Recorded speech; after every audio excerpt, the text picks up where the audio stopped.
huwezi fanya kila kitu, hata mpaka kwa nyumba yako. Without wisdom hakuna. Hata kama mtu mzuri aje. Nasikia watu kama wanaongea maneno ya malaya nini, what nini kuwa mauaji hiyo, because hakuna kitu inaendelea vizuri Kenya. Sometime think twice, alafu sikizi.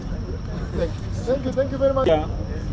Vile tunatetea wasichana ni madada zetu, make sure pia nyinyi at least amtejipatikana kwa makosa kama hiyo. Kwa mfano, huwezi kula pesa ya mtu ama uibie mtu alafu expect yeye afurahie. Kwa hivyo pia kwa Biblia inasema umalaya ni kifo. Sasa kama umefanya umalaya kifo, maybe Mungu ndiye atajaji. Kwa hivyo nasema wasichana, make sure jichunge, wewe fanya